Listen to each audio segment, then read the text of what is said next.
Yeah. All right, welcome to another episode of Violent Minds. I am your resident private investigator, Mark Chipetter, and I am here with Dr. Keith Abloh, the resident forensic psychiatrist for Violent Minds. violentminds.com is our website, and I'm excited. You could get to check out our YouTube page. We're getting a bunch of followers, and we're gaining some momentum. So I think people are liking the show and liking the vibe between Dr. Keith and myself. I personally think that I kind of drive the show, but you drive the show like a chauffeur would drive the show. No, I'm kidding. Of course I'm kidding. I can't even be mean to you if I try. Because you're my brother, right? So I can't be mean. I think we add synergistically to this 1 + 1 = 11, which I like to say anyhow. 1 + 1 = 11, like the ones. Yeah. Yeah. I didn't know if I'd have to spell it out for you. No, I get it. Remember, I'm a little quicker than you. Cognitively, I'm 7 years behind you. Yes. You mean chronologically? Well, chronologically and cognitively. No, cognitively, you're not. But I wonder, have you ever investigated me? Do you do that stuff to friends? I'm just wondering. It's weird having a private investigator as a friend, because I'm wondering, does he know more about me than I know he knows about me? No, I mean, I've always kind of taken I guess an oath to myself that I try this to get to know people, people that are in my friend circle or my inner circle. I typically don't. I don't use my powers to investigate. Yeah, they're powers. I don't use my PI, private eye powers to investigate. Of course, when I think before we started Violent Minds, I had you as a guest on a couple of my shows, and going back looking at emails, and I had shot you a text message a few weeks ago that, and I'm not even sure why it popped up. Actually, I was looking for an email that you had sent me a few weeks ago, and I was scrolling, and they went all the way back to I don't know, 2007. You and I had communicated after we had been in Boston Magazine, and you were very humble and very nice back then. So I must have had you on my terrestrial radio show when I was on AM radio as a guest. It must have been uneventful, because I really don't remember it. But but based on the clues that are stated in the email, it looks like we actually did a show and you were a guest and you were very nice and humble. So that question. Why wouldn't I be? I have no reason not to be. Well, that question that I wondered, and one of the things that I wondered myself, and I asked you, and it's well documented that you've taken a little fall from grace over the years due to some personal things, or not personal things, public things. And so I always joked with you that, would have you been my friend and as nice to me when you were sitting, on the mountaintop. And I gave you the benefit of the doubt when you told me you would have. And then I went back and saw that email, and all indications were that you're the same guy. I'm the same guy. Now, I'm what am I? I'm probably, I have been ennobled in my pain. I have become tougher and more resolute. It's harder to stop me now because when you have bad headlines, top of the fold Boston Globe, it does something to you. Initially, what it does is it sort of hits you like a ton of bricks, right? And then over time, you kind of realize, I'm still here. Right. Right. It's kind of like, as you would say, Rocky, when he says to Mr. T after he gets pummeled in round whatever, ain't so bad. Clubber Lang. Right. So, right. Speaking your language, the Rocky language. So that's true. That was a great line from that movie, because great. The same with Drago, when the little blood trickled out of his nose, showed that he was actually human. There you go. That's nice. Very nice. A nice symbol there. And so, yeah, so it puts you in league with others also. It's interesting what happens. Some people in the aftermath of taking a body blow, they're nowhere to be found. That was also a great insight. Like some people that I would have sworn would be like coming into the ring in my tag team match, Mm-hmm. like they were out of the stadium. They And disappear. other people who I wouldn't have predicted were jumping into the ring to fight on my behalf. Some of the things were very poignant, like my FedEx guy, who I wrote a column about, because I didn't know my FedEx guy, but we had always waved to each other and talked about his son. He said, Yeah. "Hey, by the way, my son's a writer." Yeah, you're So he acquainted. knocks on the door in the midst, like maybe 24 hours after the headline, Yeah. right? The headlines. And I'm looking at his hands. I said, what do you got? He said, I got nothing. He said, I just knocked on your door to see how you are. Wow. Wow, exactly. Like, and I was like, wow, That's pretty deep. I just got chills. amazing, like amazing, right? I Yeah. mean, so that was very nice. And then, you have other people, you find other people in your tribe unexpectedly who have also been through all manner of shattering experiences and are alive and breathing and have reconstituted themselves, and some of them in better fashion, right? And so I'm like, interesting. Yeah, you really learn who's there for you, when you are in times of trouble or when you do fall. And I would have reached out back then if I had known about it, because honestly, even being I don't read the Globe. I know you would have. Yes, Yeah, absolutely. I don't read the Globe. I'm not a big fan of that newspaper. So therefore, I didn't see it, but I'm sure if I had seen it, I would have put one and one, together to make 11. And I would, Right. then I would have reached out to you. But yeah, man. So to answer your question, no, I don't typically use my investigative, powers to research or look into, people that, it's kind of like going on WebMD. If you go Yeah. on there and you might have a little ache, Researching symptoms. or a little pain, and next thing you know, you just go down a rabbit hole, and the majority of the stuff you read doesn't even pertain to you, but it corrupts your mind. I know. Same thing with information. And if I investigate people, I don't want to go down those roads. Everyone has a past and everyone has a history, and you can pretty much, Yes, as James Dickey said, who wrote Deliverance, yeah. he said he has a line in one of his books that says, "We have all been in rooms in which we cannot afford to die." Mm. I love that. Yeah, that's speaking of death. Speaking of your knee, Yeah. So yeah, I what's had happened with your knee? You injured your knee. I had my MRI last week, and a follow-up telehealth visit with the ortho today, and I am going in April 26th for surgery on it. Oh, so it's a complete tear. Yeah, the meniscus is kind of dangling inside my knee. So I Yeah, guess the way he explained it is it's kind of like a hangnail. correct. And he's just going to cut it out and clean up my knee. But he tells me also I'm a candidate, whether it's 1 year, 5 years down the road, for a partial knee replacement, because there's not a lot of Teflon left inside my knee. Okay. Cartilage. So partial knee replacement, they put in, do they actually install like a new joint surface? I don't know, I don't know. but when I think of that stuff, Yeah, I just think of Colonel Steve Austin, and yeah. can you rebuild me? I mean, I'm gonna, Exactly. like, da-na-na-na. I'm gonna, I'm gonna have one bionic leg. Now, what did he say? So he said there is a complete tear. Yeah.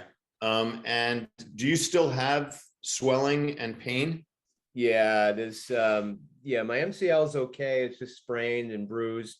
But the meniscus isn't connected. It flipped, like the Okay. meniscus flipped over, and it's kind of hanging in the middle of, I guess, in the backside of my knee based on what the MRI says. So, but it's close to bone as well. There's not the best cushion there. So that's Right. eventually going to happen down the road. So you know what? It's funny because I reached out to a buddy of mine that had it done, the guy that owns the school that I train at. He's a Yes. professional fighter, Joe Lazan, and he's like, piece of cake.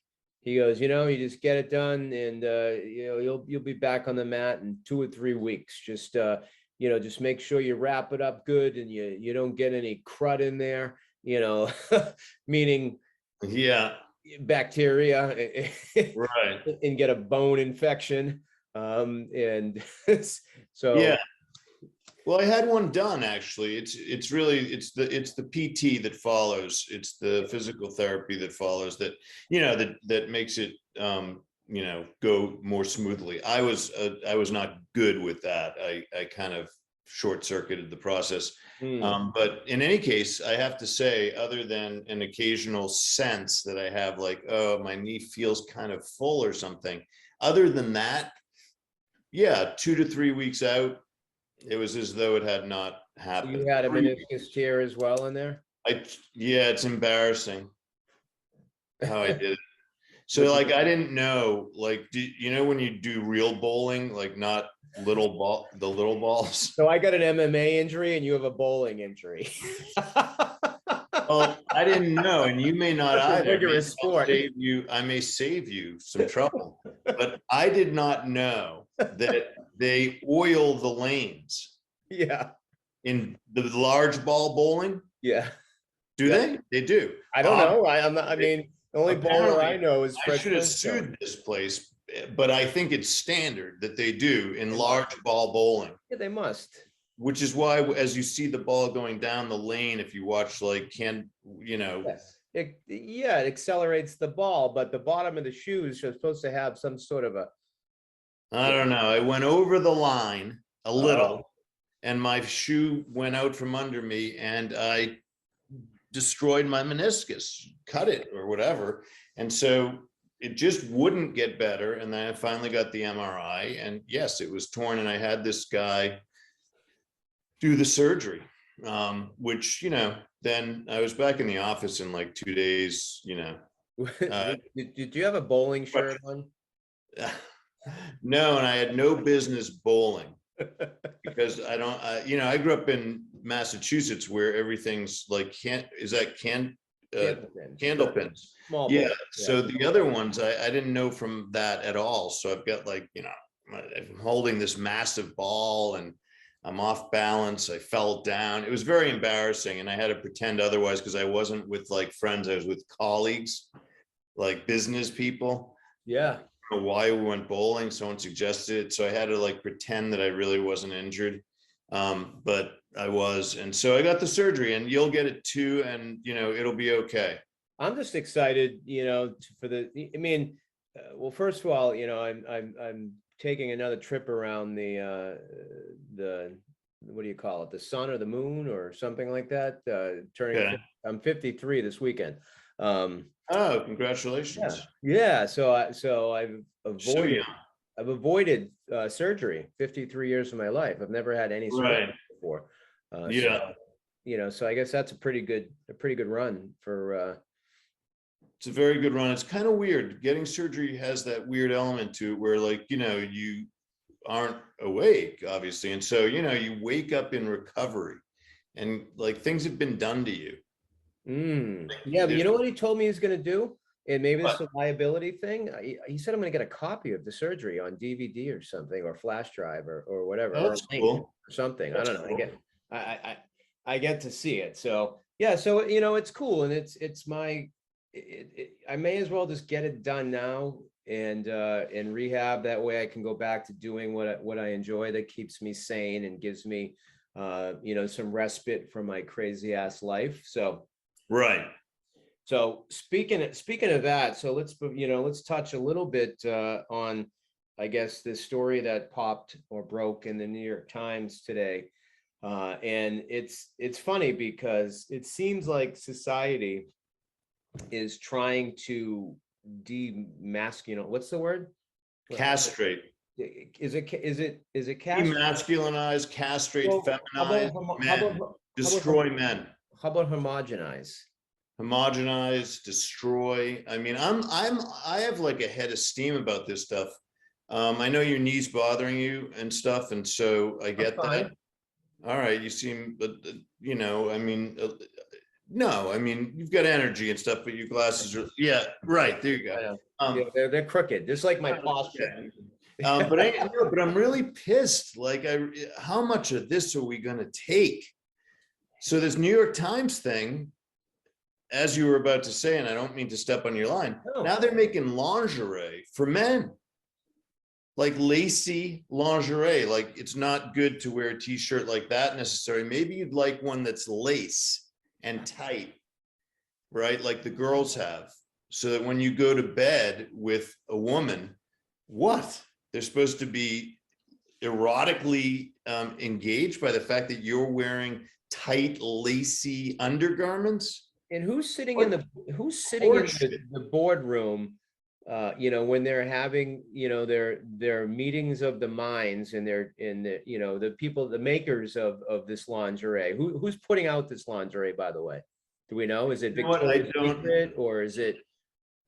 I'm not sure if it's, I don't know who the makers of the lingerie are, but it's selling. And so whoever's sitting in that boardroom already knows that men have been feminized to the extent that they think, oh, that'll be cool. And I mean, if you look at Gucci ads, some of the stuff like on the Gucci website, it's a guy with like long blonde hair and wearing like a skirt and pants and a sweatshirt for $1,700 and this bullshit, right? But why are they attacking?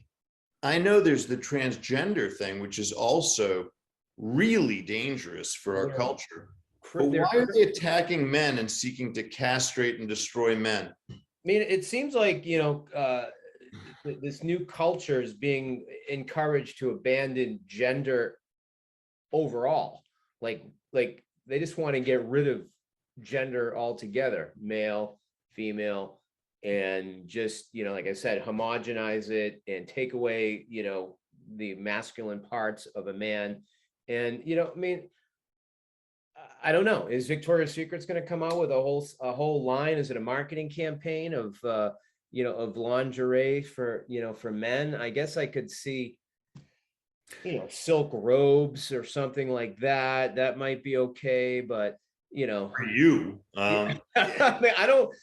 My wife prefers me just to be in my boxers and no shirt. I think if I ever walked into a room with a lacy tank top on and some eyeliner and maybe painted nails, which is all the rage now. Yeah, paint. You know what? It's weird. There's a couple of young guys that train at the gym that I go to, and mind you, it's a conflict because it's an MMA gym, and these are some of the toughest, baddest people around. But some of these younger kids I see walking through in their early 20s have like black painted fingernails. Now, I don't know if that's, does a color matter? Is that more of a goth thing? Is that more like if they came with pink, and then you see, like, I've had and I'm sure you've had it done also. As a dad with little girls, we've all had our daughters paint our toenails or paint our nails at one point when they were little, and then you wash it off.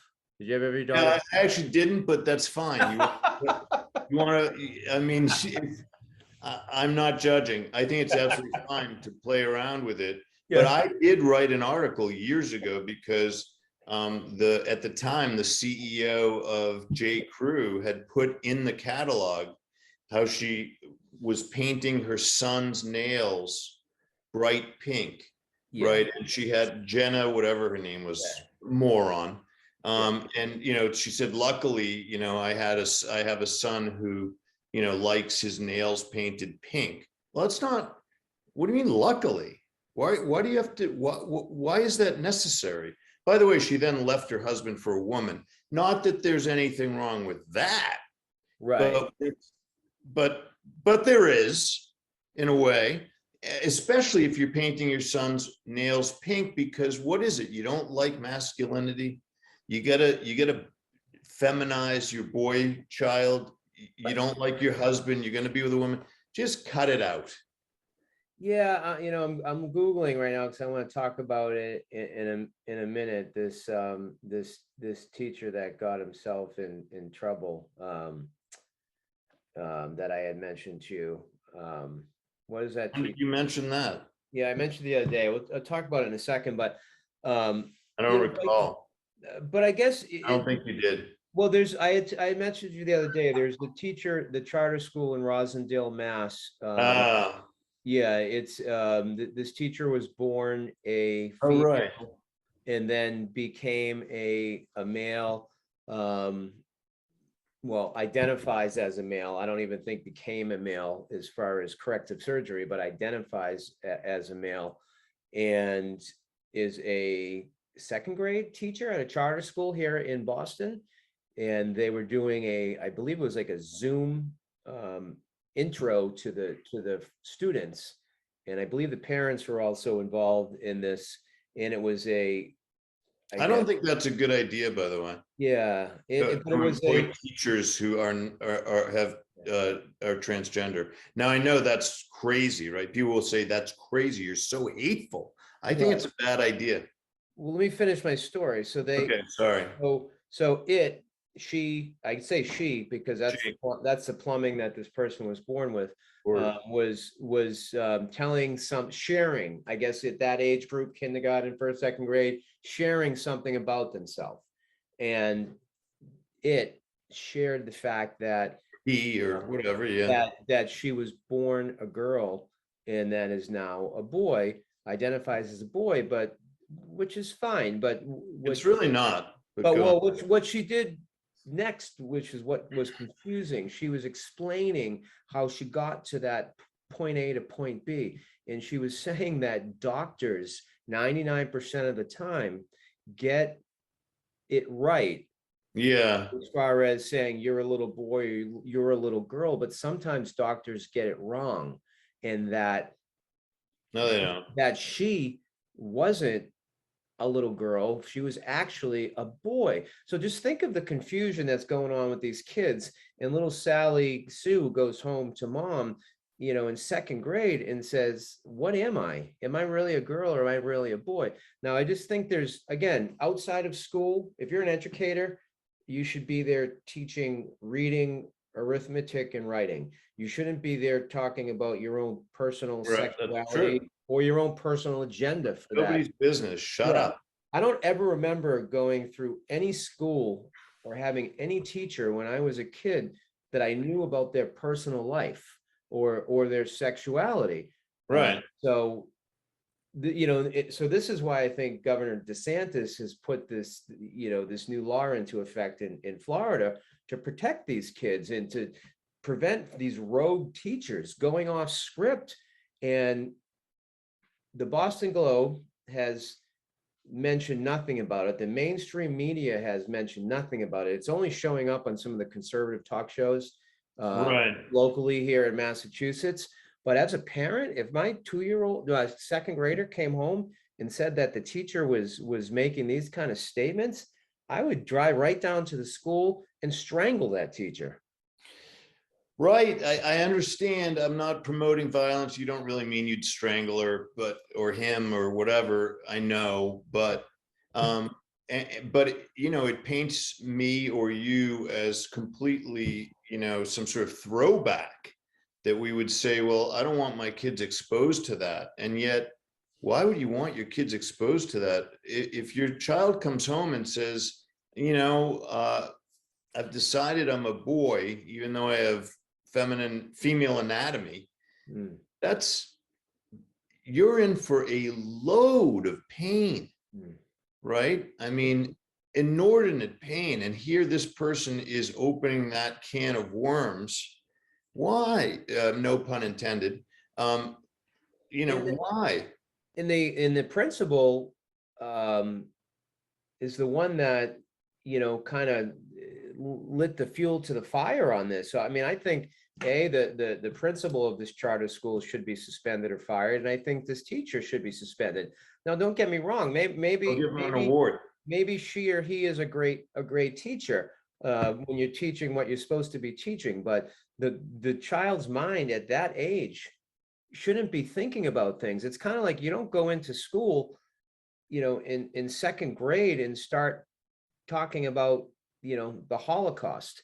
Your brain needs to lead up to those things. You need to develop the capacity to be able to handle those things. So going in and talking about sexuality and confusing these kids when they don't even know what sex is, they still believe in Santa Claus in first grade and second grade. Like, so do they really need to be hearing about some mentally ill crackpot teacher? Well, Sexuality? those folks would maintain that they are not mentally ill, that they are now at one with themselves, that perhaps they were in pain before because they were locked in the wrong bodies, but that's being corrected. They feel better than ever. I would argue instead that I would say, if it were my school and I could write the rules and we were in a sensible state, I would say, listen, you can't discuss this with the class, your choice to posture as a male, and you're going to say you are a male. I'm not going to agree. I don't think you are, but we're barely going to let you actually do the work of teaching. But if you start talking about this, we're not. Same thing, by the way, if you were a very convincing looking blind person who has 20/20 vision, but you feel that you're blind, and you have the guide stick or whatever it might be. I forget what they're called. I don't. The walking. You have and you wear dark glasses, and you're an incredible math teacher, and the kids say, yeah, our math teacher is blind. Now, if you're then going to tell the kids, well, I actually was born with vision, but what I realized is that I'm blind. Now, if I take off my glasses, I can see, but I really can't because I'm blind. Right. I'd be like, well, now you've crossed the Rubicon. You can't come back to school, dude. Well, what if I decide that I don't like to enter the school through the front door, and that I would like for someone to leave the window in the classroom open so I can fly through the window every morning like Superman with a cape on because I think I'm Superman? There are men. They're going to be calling the funny farm and put me in a straitjacket. There's a community of men. It's partly it's sort of informed by the sort of leather and bondage crowd, but they dress 24/7 as puppies.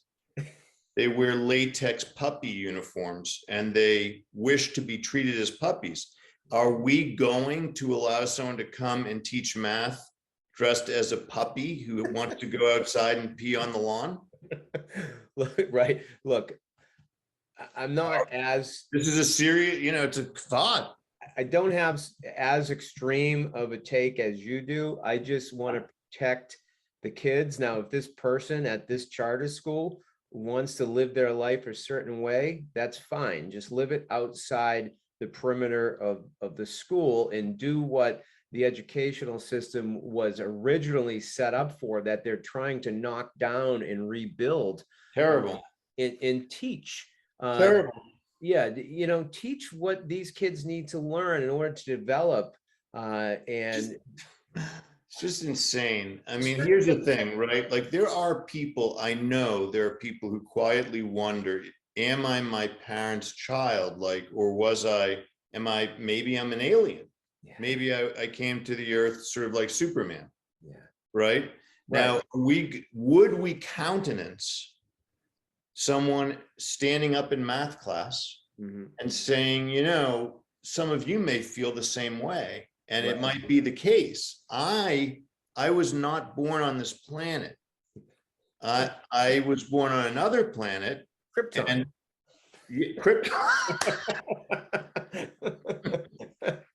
I was born on planet Krypton, and doctors got it wrong. Yeah, right. Right, because they thought that when I came out of, my mother's body, that was the first time I had been born, but I hadn't. I was placed as a pebble in her belly from Krypton. Look, Now we would be like, dude, you can't tell this to no, but it's true. The person would say, well, it's no more true that you are the opposite gender, by the way, no more true. There's no evidence for that. have you ever seen a doctor get it wrong? What's that? Have you ever seen a doctor? Has there ever been, a documented case where a doctor gets it wrong and calls a boy a girl and a girl a boy? No, there are documented cases where the doctor is not clear what the gender is because of ambiguous appearance of the genitalia.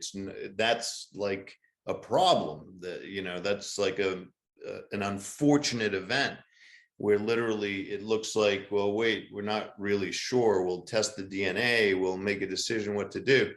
Right, but if those parents were ultra woke and liberal, they would celebrate the hell out of that. Oh, and think that was a gift from God. They would think that, and I wouldn't. And I similarly, I would no more celebrate my daughter coming home and saying, Dad, I think I've decided to have a double mastectomy and I'm a man, than I would roll with her coming home and saying, I'm a CIA agent. And my next question would not be, congratulations, what's your code name? I would say, man, holy shit. We're in the middle of an absolute firestorm. I would just be like, oh, my life that's what it's going to be for the next 10 years, my life. My daughter is delusional, and I would have no different take on it. Worse, though, because if she came home and said she was a boy as opposed to a CIA agent, at least the whole world will agree with me. No, she isn't, and she needs medicine, and you got to try therapy. But if she just says she's a boy, they're like, hey, no therapy, no medicine. Isn't that wild how if you come home and you do say that you think you're a CIA agent, you're going to get locked up probably by the local police, but for impersonating a government official or a police officer. But if you come home and say something, when it comes to gender related, then you just had women impregnated, by the way. There's another headline in a female prison. 2 women are pregnant because there is a transgender female who is equipped with male body parts who impregnated them. Yeah, I remember that back when I was a prison guard. I remember working an overnight, and we were taking an inmate in, and the inmate was, I believe, about 80% through a sex change. So it was a male, and it had a flaccid penis. And then had the features of a female, long hair, actually very attractive. Wait, it had a flaccid, what do you mean? Meaning, is flaccid the right word? It had a penis. No, if the man was excited. What did you do to test this? Was flaccid mean limp? Yeah. Yeah, it had like a limp penis, like isn't everyone's like, am I learning something? Yeah, but mine is sometimes that way too. That's true. That's true. Well, it wasn't working because the hormones were starting to. Okay, well, somehow you knew that. I don't want to know the rest of the story. Well, I believe there was a question as to where does this person go? Does it go to a male prison, or does it go to the female prison? So we brought this inmate to the male prison and put this person in segregation. And I remember that was in my unit that night, and had a full chest, like implants, had a penis, had a face that was starting to look like a female. So they didn't want to put this person in population because that's Listen, I feel badly for that person. I'd like to help folks who are suffering in that way. But the way to help them, in my estimation, is not to agree, but instead to seek the roots of that set of symptoms. And I would say it's a set of symptoms. And I know people, they've hated me for years for saying that. I was one of the first people to object to the notion of transgenderism going mainstream. And I did it on national television by saying, people should not let their children watch Chaz Bono on Dancing with the Stars. Yeah. And for that reason, like, Howard Stern decided he didn't like me anymore, and that he wouldn't have me on the show anymore because I said that.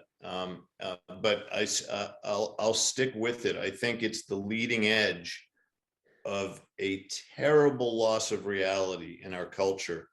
And if we're not able to see the truth and agree on what it is, we're not going to be able to face our adversaries and evaluate whether and what is the way to defeat them, for instance. Right. Well, let's go back to the what we were talking about earlier, because now what we're talking about now seems far worse than what you were talking about earlier. I guess in some ways, and I guess I can take you back to an example, the men wearing lingerie.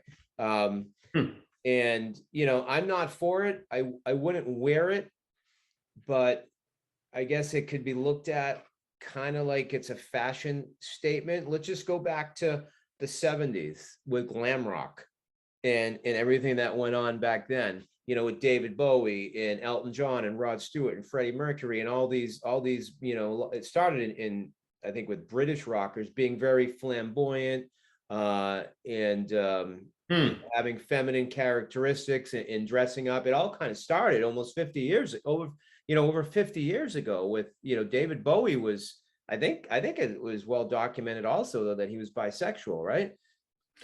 I don't know. I believe maybe. so. So why was it accepted back then in men wearing lingerie now? Is it any different than David Bowie wearing it in concert in 1971?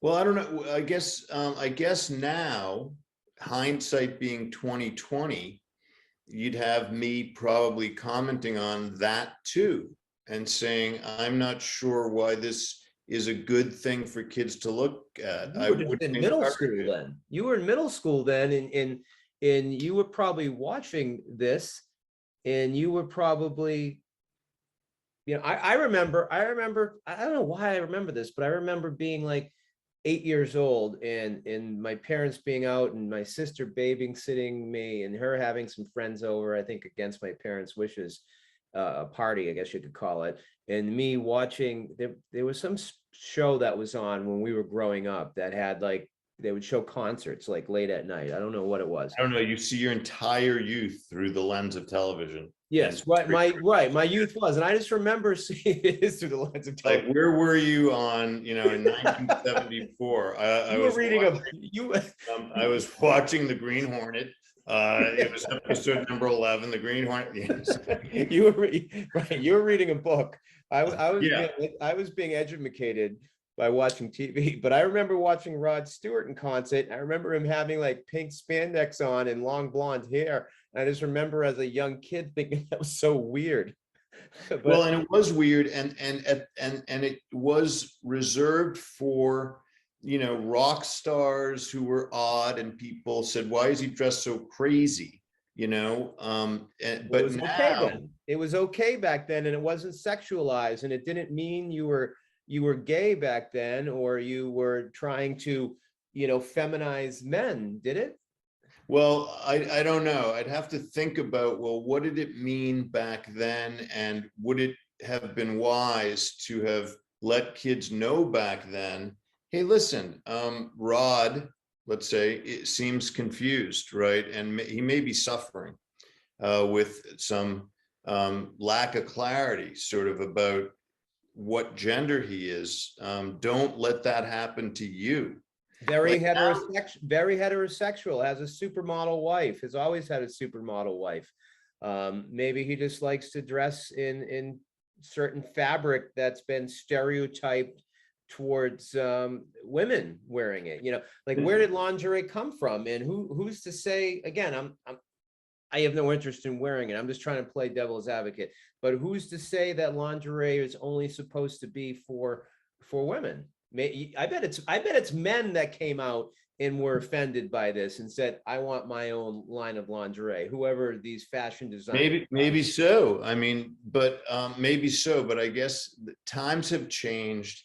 And now, unfortunately, it's clear that the what may have been an innocuous, artsy, rock star form of expression for one person now has been hijacked by the far left or the left, not even the far left, the left, into a way to brainwash kids and confuse them and to try to kill off masculinity, which is partly one of the, one of the chromosomes, if you will, of Americanism, is this sort of bold masculine side of America, as well as the beautiful feminine side, and women can be strong too. But this is one way to try to kill America, is by confusing people to the extent that they spend a good deal of their time while they're growing up trying to figure out, what gender am I really? And if it bothers them enough, they can go right down the street and buy some marijuana, which, by the way, I think should be legal, but we should tell people this is not the answer to your troubles. Well, right. Well, here in Massachusetts. Yeah, but I think it's perverse to lock people in cages because they decide to put something in their bodies. It's none of the state's business. I'll put in my body whatever the F I want. Oh, yeah. Shut up. I don't like victimless crimes. Yeah. I think the state, I'm with David Mabardi on that. We had him as a guest, and he said he wants, when he's in court, he's like, who have I injured? Please show me who. I didn't say what, I said who.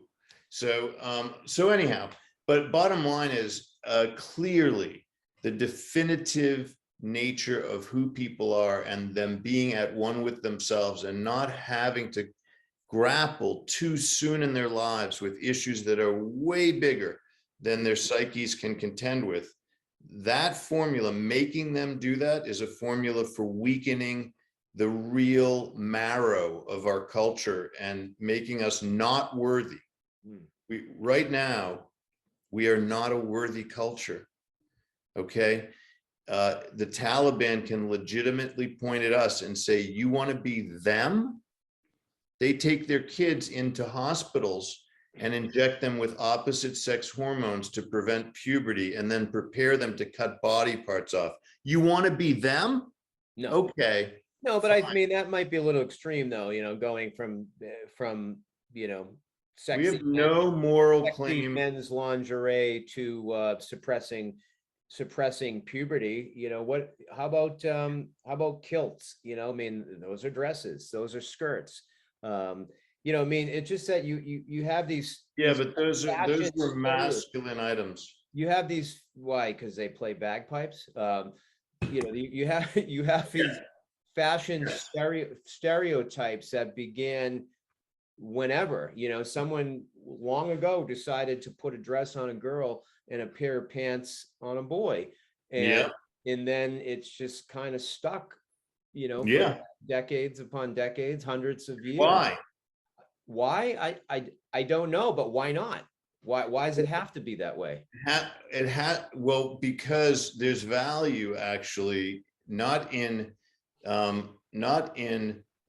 diminishing gender roles and identities, but accentuating them. And the species understood that for a while. Like, listen, if we're going to mate successfully and interact as families, we need to have some things to distinguish men from women. And that's important. It actually accentuates the mating, for instance. That's a good point. That's a good point. But what if we just did a total role reversal flip? And it's something that it's advertised, and it's like a New Year's Eve countdown, and it's going to happen in 364 days. And we are just going to flip the script on society, and men are going to start wearing women's clothes and women are going to start wearing men's clothes. And that's how we're going to now identify each other. But I'm joking, but you have a good point. I guess it is a way to identify who is who, and so you can. Well, if you were to do that, by the way, eventually I suppose things would settle in, and men would be known for wearing kilts and women would be known for wearing, I hope, soft pink sweatpants or something with a soft pink jacket. But all I'm saying is that these things have been in development for eons. Men and women gravitating toward different ways to express themselves. And now that has happened, it is divisive and it is corrosive to start implying that men shouldn't embrace masculine things, because that's the message. You can't be masculine and in the same breath, wear a sexy piece of lingerie. I can't even say it with a straight face, but Here's the thing. It's not what you might do in your private bedroom. There are men, no doubt, who want to wear women's lingerie, and we never hear of it. Yes. And that's fine. And those folks, I have no beef. It's fine. Yes. But you know what's going to happen? What? There's going to be a boys department at the local mall that has frilly little panties for boys. Right. And stupid moms who are Democrats Yes. are going to say, honey, which do you want? Do you want the boxers or the lace panties? Yes. And those moms shouldn't be parenting. Right. Well, look, I'm all for, I am so old school. I am stuck in my traditional ways. I'm stuck in how I was raised. But I guess this is a group of innovators, I guess you could say, a small group that's trying to change the trajectory of life, and just trying to, switch things up and say, why does it have to be this way, or why doesn't it have to be this way? And there really isn't a good answer. It's just fabric. There's a great answer.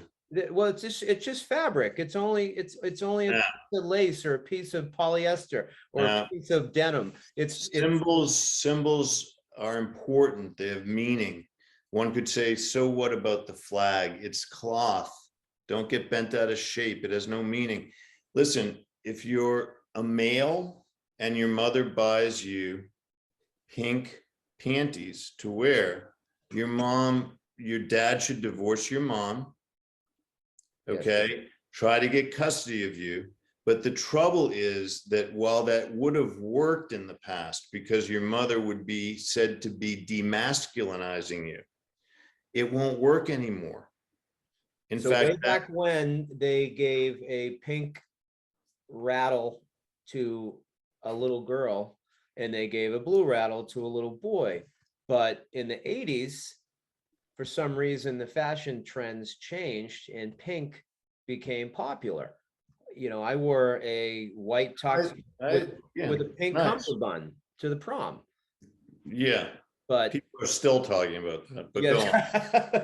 But it was okay, and it was a trend back then, and it was a fashion statement, but it was wearing pink is fine.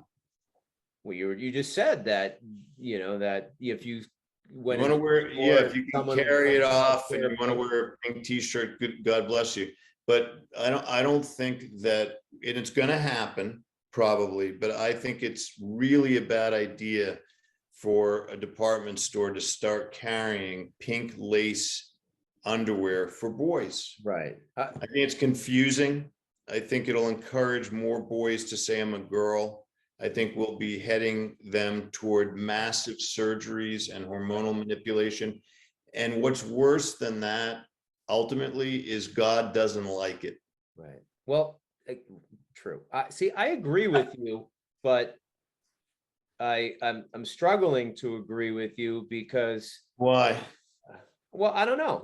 I agree with you because I am a traditionalist, and I am old school, and I like the structure that we've had in our life for decades. Yeah.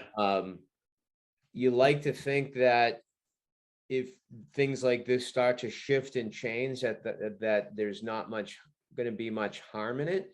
But when you there's much harm in it. Right. But when you speak, you seem to make sense when it comes to, confusing people. But I guess what they're trying to do is phase out all us old fuddy-duddies and create a new culture from the very beginning, where this is just all acceptable, kind of like it's acceptable for us to look at life with pink and blue, and a boy is this and a girl is that. They're trying to change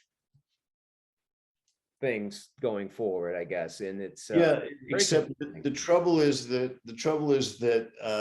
there are the trouble is that there are certain truths and realities, and for whatever reason, it is true that things that are somewhat more frilly and lacy and fragile, they really do appeal to a much higher majority of young people growing up who happen to be in female bodies and have female DNA.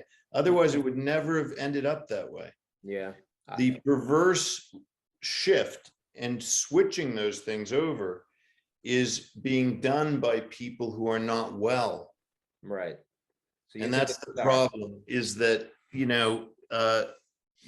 one might say, but wait, what's the big deal? Why can't we sell dresses in the boys department? Well, because we have adversaries around the world who are going to legit say, yeah, that's weird. Those are very strange people. They don't even raise their kids with the psychological comfort of knowing which gender they are and supporting it, by the way, Right. supporting knowing which gender you are by things like lace versus leather. Right. And so fair enough. We are then worthy of being attacked. Right. Sorry. In being the Easter season, Yes. in Passover, Yes. I think this does all go back to Adam and Eve in God, and how the majority of people have been raised through the Bible and through church. So I think that's where it probably all originated from. Even though Jesus wore, what did he wear? I'm not sure. What's it called? It's not a dress, but it's a robe. A robe, actually. Right. Yeah.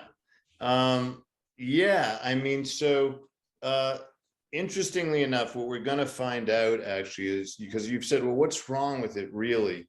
We're going to find out what's wrong with it.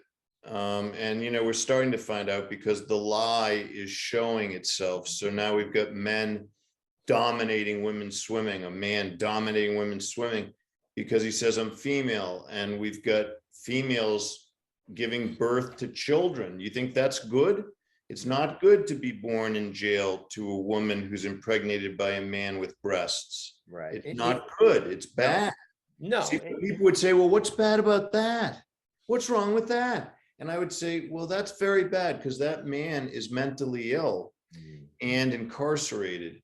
And these women are being impregnated by him, and they're incarcerated. So you're behind the 8 ball genetically. It might be that you end up as a nuclear physicist, God love you, but it ain't good. It's not a good start to be born in jail to a woman impregnated by a man with breasts. It's just a bad start. Yeah. What's also wrong with it is bathrooms.